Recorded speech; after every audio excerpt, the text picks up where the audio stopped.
ജീവിതത്തിൻ്റെ നിരർത്ഥകത എന്നൊക്കെയുള്ള വാക്ക് നമ്മൾ സ്ഥിരമായിട്ട് ഉപയോഗിക്കാറുള്ളതാണ്. അതൊന്ന് ഊട്ടി ഉറപ്പിക്കുന്ന ഒരു അനുഭവം കഴിഞ്ഞ ദിവസം ഉണ്ടായത് ഒന്ന് ഷെയർ ചെയ്യാമെന്ന് ഓർത്തു. അതാണ് ഈ വീഡിയോയ്ക്ക് കാരണം. എനിക്ക് വളരെ ക്ലോസ് ആയിട്ടുള്ളൊരു സ്കൂളിൽ ഒരു 1-2 ആഴ്ചയ്ക്ക് മുമ്പ് ഒരു സംഭവം ഉണ്ടാകുന്നു.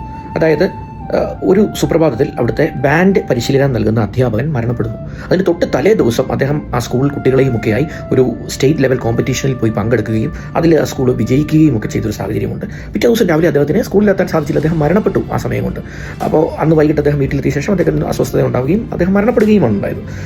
ഇത് വളരെ ദുഃഖകരമായ ഒരു സാഹചര്യമാണ്. ആ സ്കൂൾ അധികൃതർക്കും അവിടുത്തെ കുട്ടികൾക്കും ടീച്ചേഴ്സിനും ഒക്കെ ഞെട്ടലോടെയാണ് അവർ ഈ വാർത്ത അറിഞ്ഞത്. ഞാൻ പറഞ്ഞു വരുന്നത് മറ്റൊന്നുമല്ല. ഇതിന് ശേഷം ഒരാഴ്ചയ്ക്ക് താഴെ സമയത്തിനുള്ളിൽ തന്നെ എനിക്ക് ആ സ്കൂളിൽ ഒരു ആവശ്യത്തിന് പോകേണ്ടി വരുന്നു.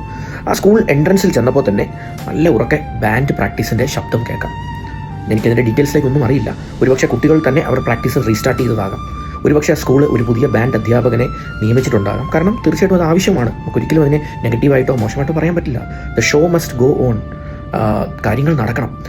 അപ്പോൾ അതാണ് അതിൻ്റെ ശരിയും എന്നുള്ളതിൽ ഒരു തർക്കവുമില്ല. കാരണം ആനുവൽ ഡേ വരുന്നു, ഇനിയുള്ള പല മത്സരങ്ങളോ അല്ലെങ്കിൽ അത്തരത്തിലുള്ള കാര്യങ്ങളെല്ലാം വരുന്നുണ്ട്. ഒരു വർഷത്തെ കുട്ടികളുടെ അധ്വാനം പാഴായി പോകുന്നത് ശരിയല്ല. അധ്യാപകനും അത് ആഗ്രഹിക്കില്ല. ജീവിച്ചിരുന്നെങ്കിൽ അദ്ദേഹവും അത് ആഗ്രഹിക്കുന്നത് അത് തന്നെയായിരിക്കും. ഒരു നിമിഷം പോലും പാഴാക്കാതെ കുട്ടികൾ പ്രാക്ടീസ് തുടരണം എന്ന് തന്നെയായിരിക്കും അദ്ദേഹം ആഗ്രഹിക്കുക.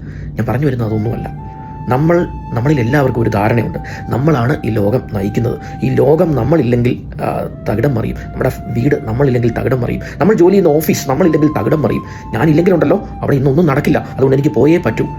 ഇന്നത്തെ ദിവസം വളരെ ഇമ്പോർട്ടൻ്റ് ആണ്. എന്നെ സംബന്ധിച്ച് എൻ്റെ ഓഫീസിലെ ഇന്ന കാര്യത്തിനെ സംബന്ധിച്ച് വളരെ ഇമ്പോർട്ടൻ്റ് ആണ് എന്നൊക്കെ പറഞ്ഞ് നമ്മളുടെ വ്യക്തിപരമായ ഇഷ്ടങ്ങൾ, നമ്മുടെ വ്യക്തിപരമായ താല്പര്യങ്ങൾ, നമ്മളോട് താല്പര്യമുള്ള, നമ്മളോട് ചേർന്ന് നിൽക്കുന്ന മനുഷ്യർക്ക് ഉള്ള താല്പര്യങ്ങളൊക്കെ നമ്മൾ ഒഴിവാക്കി അല്ലെങ്കിൽ അത് വേണ്ടെന്ന് വെച്ച് മറ്റു പല കാര്യങ്ങൾക്കും പ്രയോറിറ്റി കൊടുത്ത് ഓടുന്നവരാണ് നിങ്ങളും ഞാനും അടങ്ങുന്ന സമൂഹം.